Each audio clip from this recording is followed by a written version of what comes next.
Mendötü küntte näjinir, küntte ürmüt, indir arvın dürvüdükçe kiçəligi madın ikilcanavидin.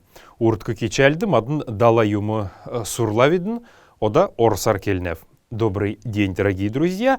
Сегодня мы начинаем свой 14-й урок калмыцкого языка. На прошлом занятии мы изучили достаточно много, а сегодня на этом занятии мы будем изучать имя прилагательное. Прилагательное или это такое слово, которое обозначает свойство или качество предмета или явления. Мы рассмотрим, какие виды прилагательных есть в калмыцком языке, изучим степени их сравнения, то есть вот маленький, меньше и самый маленький, или наоборот, большой, больше и самый большой. Это в русском языке вот такие степени сравнения есть.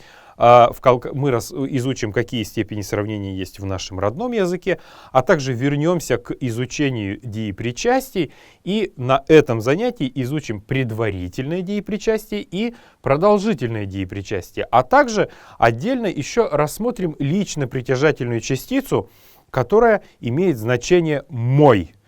Есть такая частица. Итак, давайте начнем.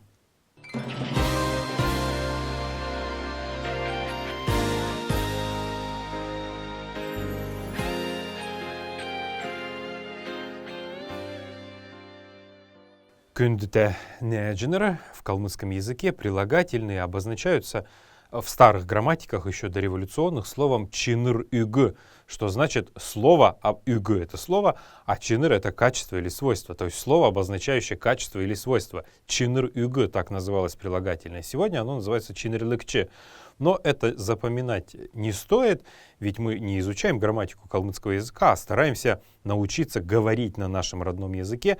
И главная наша цель — это изучение разговорного калмыцкого языка. Поэтому все грамматические понятия я объясняю на русском языке. В калмыцком языке существует два вида прилагательных. Это прилагательные качественные и прилагательные относительные. Что касается относительных прилагательных, то мы будем разбирать их на следующем уроке, а сегодня на этом уроке рассмотрим качественные прилагательные, которые выражают несколько основных значений или видов. Первый вид — это цвет. Цвет, то есть хар, например, это черный. Шар — это желтый, кök — это синий и так далее. Цветов мы знаем достаточно много, потому что на протяжении множества занятий мы изучали их постепенно из урока в урок по несколько разных цветов, а потому вы должны их знать. Кроме того, качественные прилагательные также обозначают или выражают время или возраст. Баг — это молодой, kökшин — это старый, баг и kökшин. Кроме этого, они обозначают или выражают вес или размер еще. Күнді — это тяжелый, өндір — это высокий, гигн — это легкий. Вообще, качественными они называются потому, что прежде всего основное их значение — это качество или свойство определенного предмета или явления, как я уже говорил. А потому такие слова, как китн — холодный, холодно, халун — горячо, жаркий, сен, му, цунцик — то слово, которое мы изучали на прошлом занятии, душный, это будут, собственно, качества. Таким образом, калмыцкие качественные прилагательные в основном обозначают 4 таких вот важных понятия. Это цвет, время и возраст, вес или размер и качество. Давайте повторим цвет. Хары, шары, kökü. Время или возраст. Багы, kökшин. Вес или размер. Күнді, өндір, гигн. И качество. Китн, халун, сен, му, цунцик и так далее.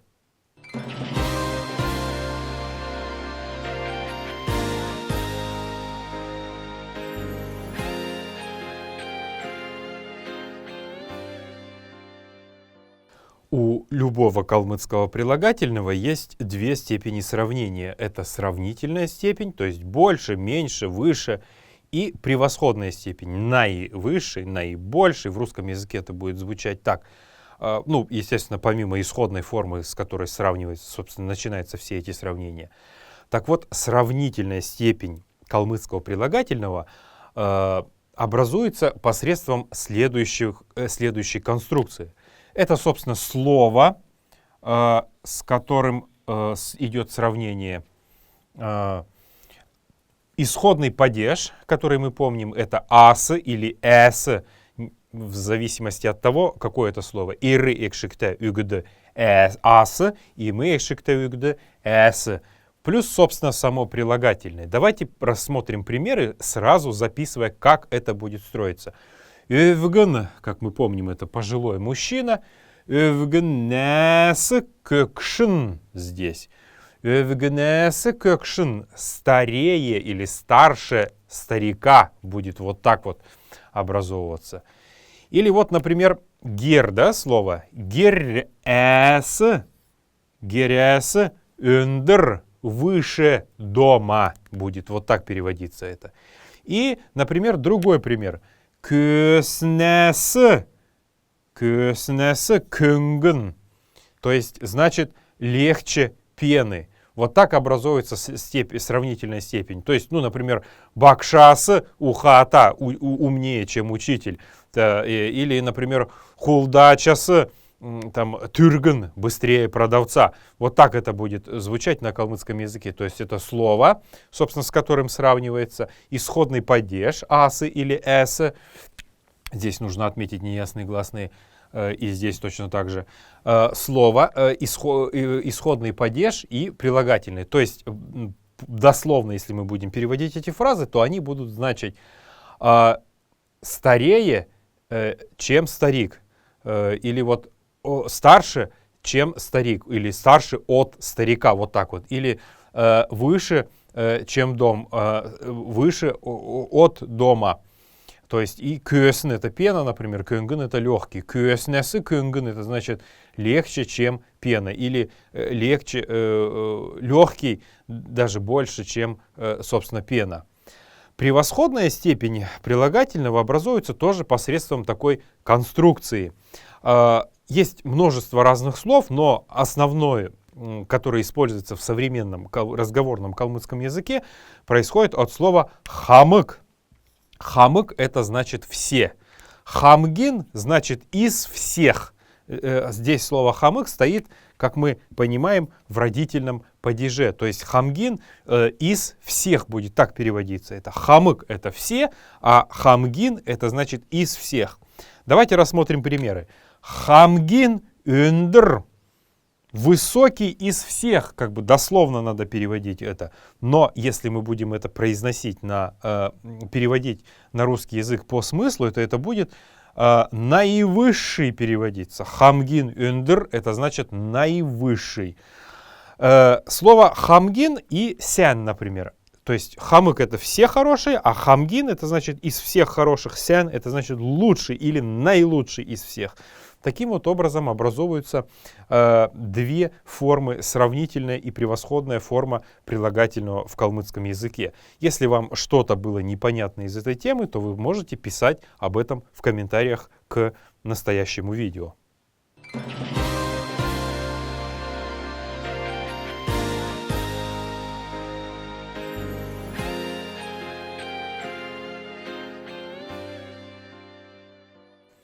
Күндіте нәжнір ода предварительные деепричастие гидык юмы, сурат авый. Дорогие друзья, давайте сейчас выучим то, что называют предварительным деепричастием. Предварительное деепричастие — это такая форма калмыцкого глагола, которая выражает значение «как только что-то произошло», значит произошло следующее еще что-то. То есть главное действие, происходящее сразу после действия, выраженного предварительным деепричастием. Давайте посмотрим, как оно образовывается. Основа глагола без буквы «х» плюс «м-цацу». «М-цацу». И теперь рассмотрим примеры для того, чтобы закрепить это. Ведь вот то, что мы сейчас описываем, это не каждому понятно и наверняка не нужно. Самое главное — понять, как это работает в языке. Итак, орх, как мы знаем, это заходить, а если мы скажем орм цацу, то есть это как только я вошел или кто-то вошел, орм цацу би өвгиги үзүв. Как только я зашел, сразу увидел старика. Орым цацу би өвгигі үзүв. Орым цацу би өвгигі үзүв. Повторим этот пример. Орым цацу, как только я вошел, би өвгигі үзүв. Увидел старика. Орым цацу би өвгигі үзүв. Еще один пример с той частицы, которую мы уже, лично-возвратной частицы, которую мы уже, лично-притяжательной частицы, которую мы уже знаем, это хотан, то есть свою пищу, свою еду. Хоты — это пища, хотан — это свою пищу. Хотан идым цацу, то есть как только, лишь только я съел пищу, хотан идым итх — это есть, а идым цацу — это как только начал есть. Хотан идым цацу гарат йовов, как только съел пищу, вышел и ушел. Хотан идым цацу гарат йовов. Хотан идым цацу гарат йовов. Хотан идым цацу гарат йовов. Это значит, как только съел пищу, или как только начал есть пищу, тут резко так понадобилось, значит, вышел и ушел. И еще один пример. Ця, как мы знаем, это чай. Чанным цацу, как только начал, сварил или начал варить чай. Идн, как мы знаем, это они. Идн угат чилявы. Угат чилявы. Угат чилявы. Ця чаным цацу, как только я сварил чай, или кто-то сварил чай. Ця чаным цацу. Идн они, значит, эти какие-то некие люди. Угат чилявы. Выпив его, закончили. Вот такая вот конструкция. То есть, ну, мы можем сказать üzüm цацу, то есть как только я увидел, идым цацу, как только я начал есть, или как только я съел, и так далее. Вот такое предварительное деепричастие есть в калмыцком языке, и вы можете очень часто услышать его из уст носителей калмыцкого языка. Его следует запомнить, конструкцию эту заучить, и тогда калмыцкий язык уже во всей своей полноте и красоте будет развертываться перед вами все больше и больше.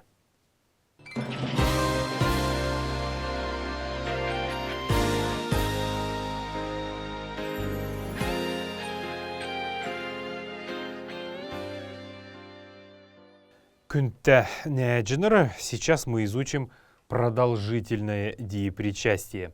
Продолжительное деепричастие имеет значение или выражает, если сказать точнее, длительность действия или состояния, которое продолжается в момент совершения главного действия.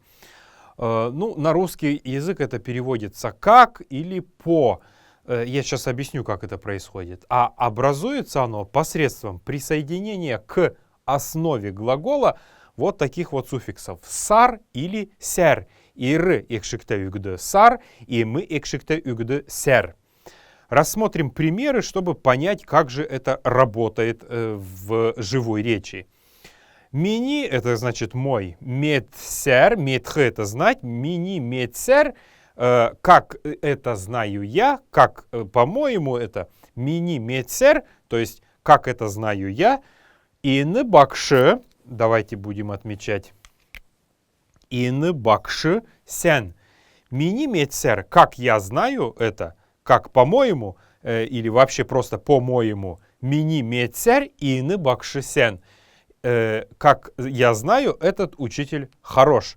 Мини медсер ины бакши сен. Мини медсер ины бакши сен. Мини медсер ины бакши сен. Это значит, по-моему, этот учитель, или как я знаю, этот учитель хороший. Еще один пример. Чини кельсер. Келех — это говорить, кельсер — это значит по сказанному тобою, или как сказал ты, поэтому я пишу здесь как или по, для того, чтобы вы понимали. Чини кельсер, то есть как сказал ты, или по сказанному тобою, мадн, или мы, мадн, ухануга. Как сказал ты, мы безмозглые какие-то. Ну вот такой пример примерно. Чини, для того, чтобы как-то ярче проиллюстрировать все это. Чини кельсер, как сказал ты, или как сказано тобой, по сказанному тобою, мадн, мы, ухануга, не имеем разума. То есть глупцы какие-то, дураки, может быть. Чини кельсер мадн ухануга. Чини кельсер мадн ухануга. И еще один пример. Тюне сансар. Тюне сансар. По его мнению это будет. Тюне это его, сансар. То есть санх глагол это думать, размышлять или выражать какое-то свое мнение. Тюне сансар. Диктор умшх керекте. По его мнению, нужно читать книги. Эта форма встречается достаточно редко, однако ее можно услышать из уст носителей калмыцкого языка, а потому я считаю, что очень важно, чтобы мы все и вы, сидящие по ту сторону экрана, хотя бы имели общее представление о таком продолжительном деепричастии, который есть в калмыцком языке. Тем более, что в газетах, в журналах, иногда в речи носителей калмыцкого языка, я имею в виду преподавателей, ученых, интеллигенции, и да и многих обычных людей, вот такие выражения достаточно нередко можно услышать. И вы теперь будете понимать, что же они обозначают.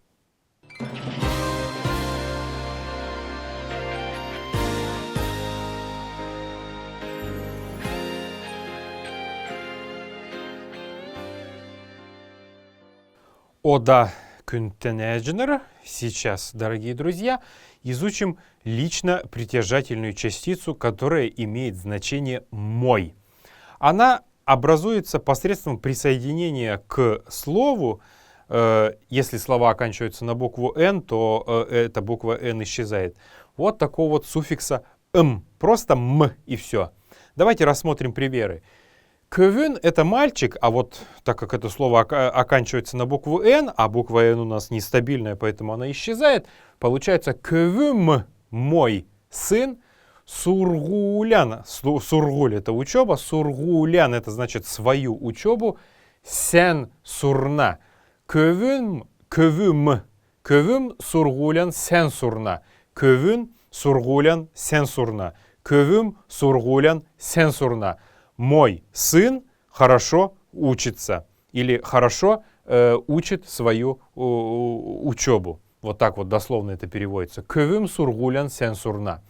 Или вот машин, например, слово. Это тоже слово, оканчивающееся машина. Машин — это слово, оканчивающееся на букву «н», поэтому «н» исчезает и остается, если лично притяжательная частица «мой», то остается слово «м». Вообще она происходит от слова «мини», вот эта частица. «Кövün мини» было раньше, а потом стало «кövüm».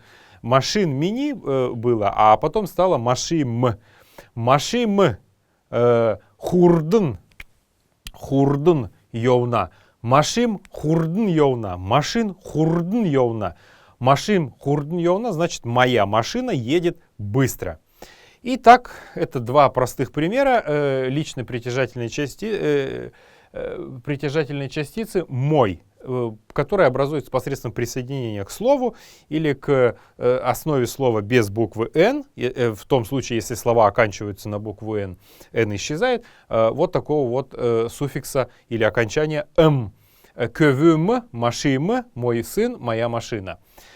И теперь, зная три целых лично притяжательные частицы, давайте их вспомним сейчас все. Возьмем для примера два слова «бакши» и «идж».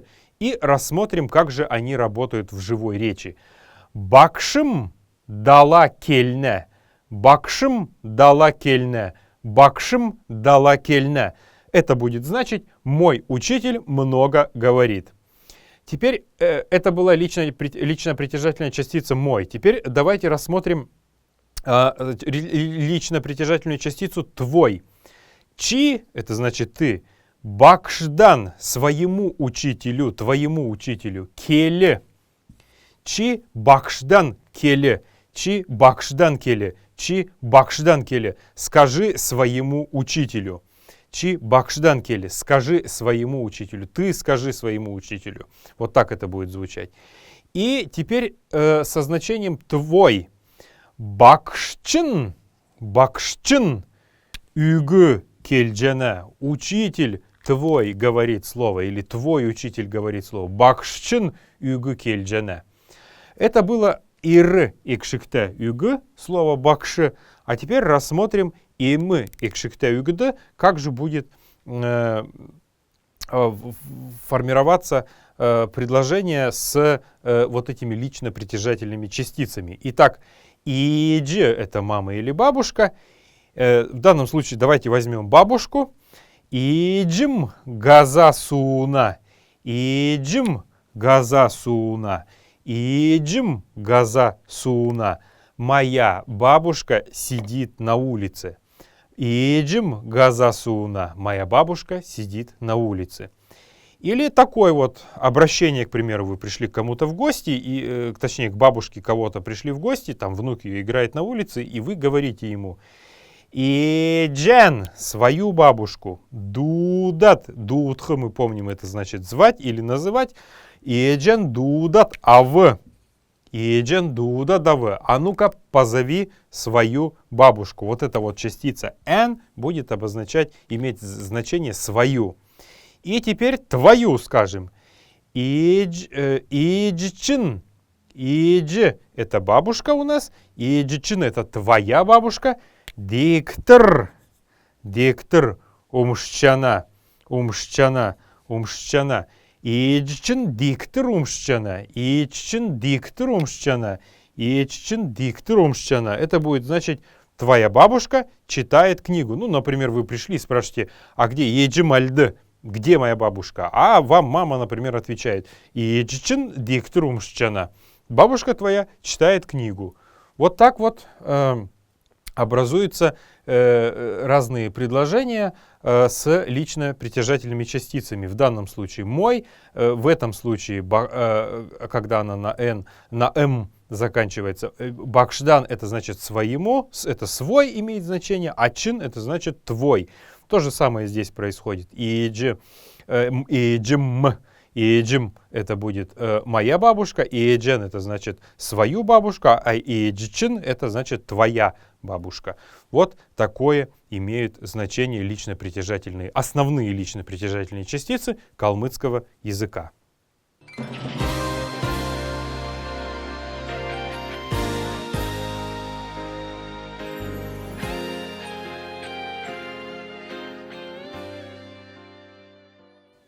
Үрмүдым. Сейчас я могу это смело сказать, то есть мои друзья. Давайте выучим новые слова. Итак, первое слово — это несколько слов из системы родства калмыцкой. Ах — это прежде всего человек старший по возрасту. Ну вот как мы говорим, там дядя Степа Великан, например. Дядя в калмыцком языке, незнакомый мужчина старше нас по возрасту, будет ах. И также старший брат, родной брат, вообще тот, кто старше по возрасту, будет тоже называться словом ах. Если же старшая женщина, незнакомая или вообще родная старшая сестра, то это будет называться словом игч. Игч. Игч.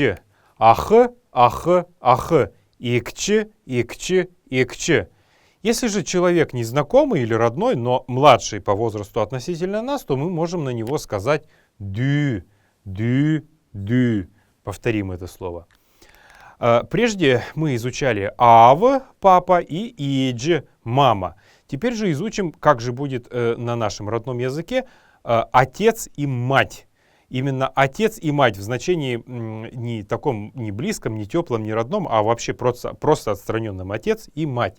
Это будет ицк, ицк, ицк, отец. И ик, ик, ик, мать. Если же мы будем брать родственников по матери, то дядя, брат мамы нашей, будет называться словом нагцх, нагцх, нагцх, нагцх. Это брат матери, то есть дядя по линии матери. Если же это тетя по линии матери, то она будет называться нахцх икч, нахцх икч, нахцх икч. Нахцх — это значит по линии матери, а икч значит женщина старшая по возрасту. Если же по линии отца, то мы будем называть это следующим образом. Дядя по отцу, то есть брат нашего отца, старший или младший, независимо, будет называться словом авг, авг, авг. А вот сестра отца, тоже независимо от того, старшая или младшая, будет иметь название на калмыцком гага, гага, гага. Начало в калмыцком языке имеет обозначение икн. Мы уже это проходили. Икн, икн, икн — это начало или мозг еще бывает. То есть начало всего тела, мозг, который отправляет сигналы и движет руками, ногами, заставляет говорить или еще что-то делать. Это икн, то есть абсолютное начало чего-то. Булык, мы все это слово хорошо знаем по названию самого известного в Калмыкии места, Харбулук или чистый родник. Так вот, булык, булык, булык — это родник. И сразу же мы уже выучили вторую или третью пословицу и поговорку за это время. Выучим одну пословицу. Усн, как мы знаем, это вода, усна — это воды. Усна икн — начало воды, большой воды, реки, озера, пруда, океана даже. Усна икн — начало воды, булык. Усна икн — булык. Значит, начало большой воды, маленький родник. Усна икн — булык. Давайте повторим это еще раз вместе. Усна икн — булык. Усна икн — булык. Усна икн — булык. Есть такой калмыцкий роман, известный «Усна икн булык», который в русском переводе звучит очень так красиво, поэтично. Реки начинаются с истоков. А вторая часть этой пословицы тоже не менее интересна. Кюн — это у нас человек, в родительном падеже кюна, то есть человека. Кюне будет звучать оно, мы рассматривали это. Кюне икн — начало людей. Нахцнр, нахцнр, нахцнр. Кюне икн нахцнр. Начало человека — это родственники по матери. Ну, действительно, если бы их не было бы нашей матери, следовательно, не было бы и нас. А потому усна икн булык — начало большой воды, маленький родник. Кюне икн нахцнр — начало человека — это родственники по матери, которые способствовали тому, чтобы вообще появилась на свет она, и потом позже родила, воспроизвела нас. Таким образом, очень красивая калмыцкая пословица, повествующая о том, где же начало. Усна икн булык — начало воды, родник. Кюне икн нахцнр — начало человека — это родственники по матери. Ее следует запомнить. Как же будет, если нахцнр — это родственники по матери, близкие родственники, это могут быть ее братья, сестры. А вот как сказать вообще все родственники по матери или по отцу? По отцу в калмыцком языке все родственники называются словом тюрль, тюрль, тюрль.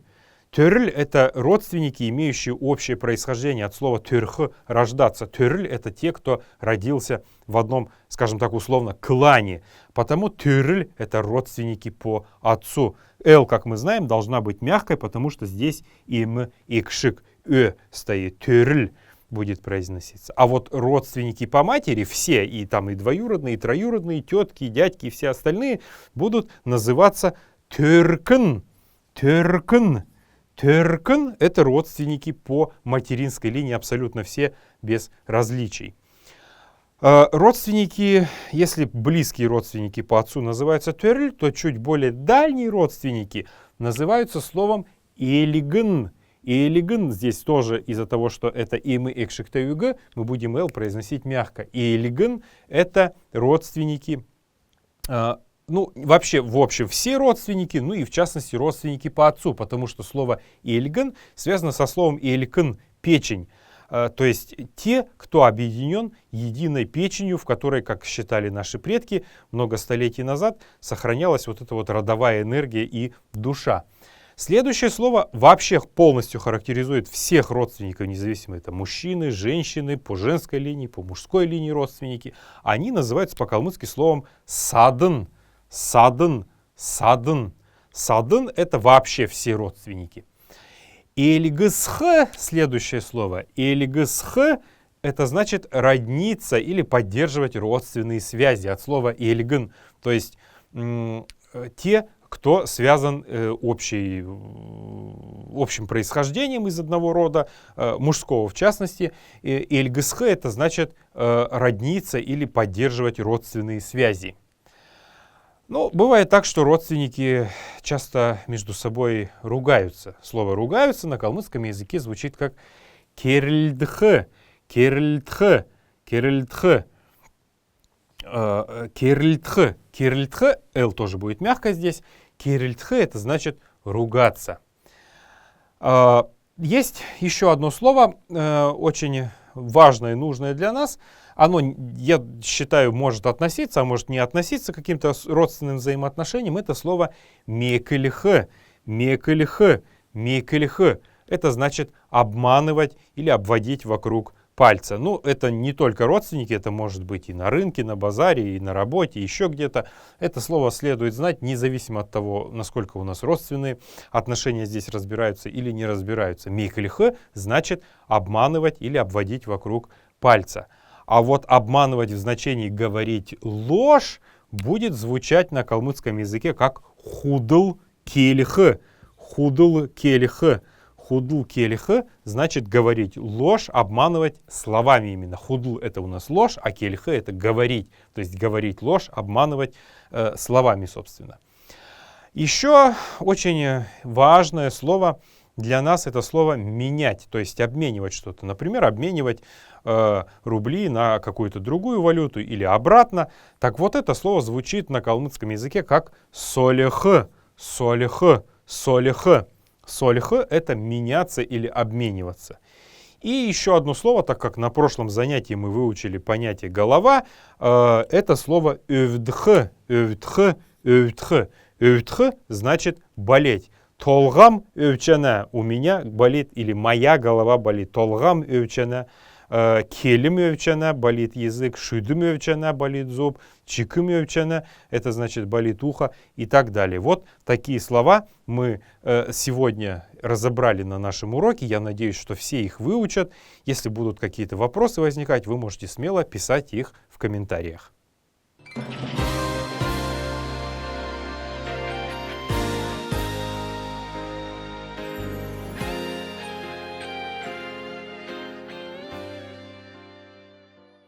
Нежнерым, юрмудым. Давайте сейчас изучим части тела человека. Голову мы проходили на прошлом занятии со всеми ее элементами, а сегодня пройдем части тела. Общим, прям совсем-совсем в общем, потому что углубленно, и вы можете пройти их и сами, найдя специализированную литературу и в интернете, и в библиотеках, и в других местах.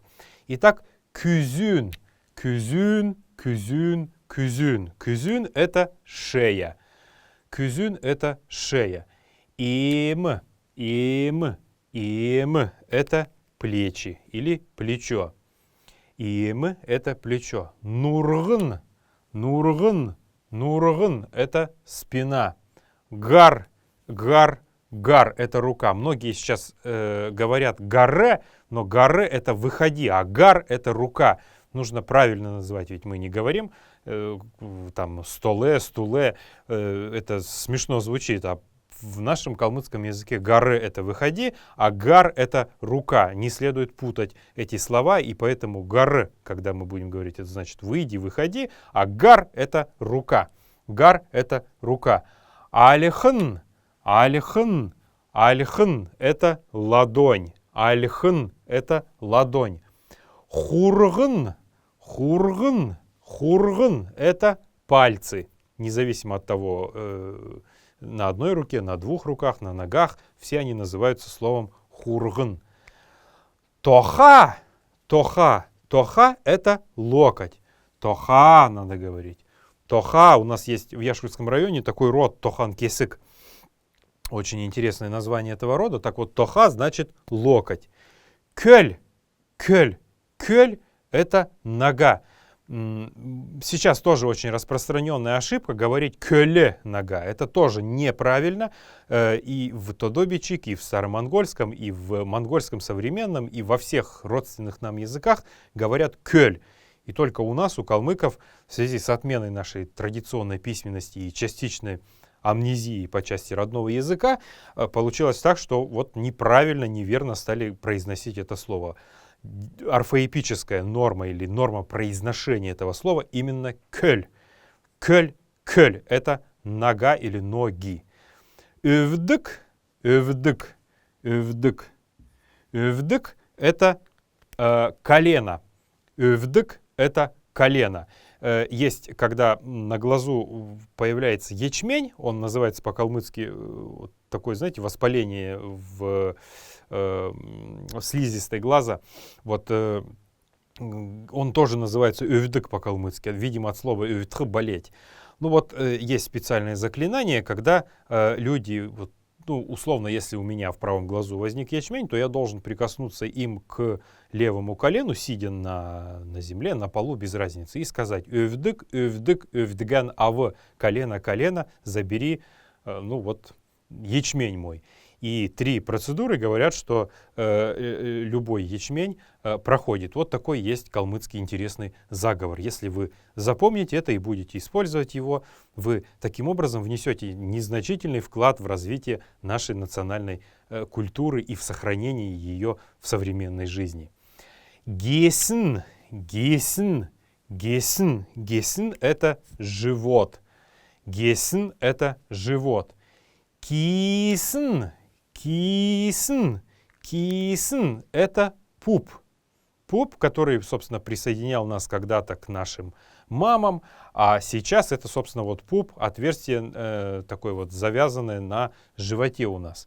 Если же мы добавим сюда известные уже нам слова «ир», то есть мужское, «иркисн», «иркисн», «иркисн», это будет означать мужской пол, то есть мужской пуп, так скажем.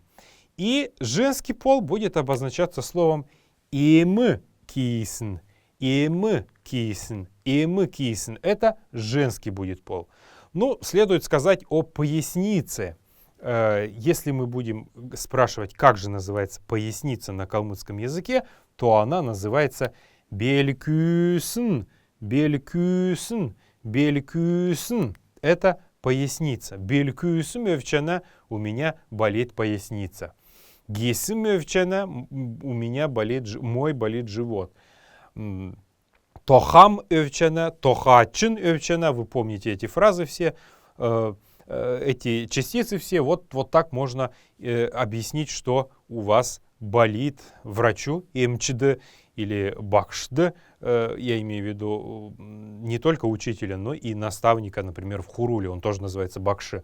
Таким образом, вот эти вот слова следует запомнить, выучить, знать их, употреблять их в речи, использовать их в различных конструкциях, и тогда наш язык станет очень богатым, красивым и понятным для всех окружающих. Сен бетен.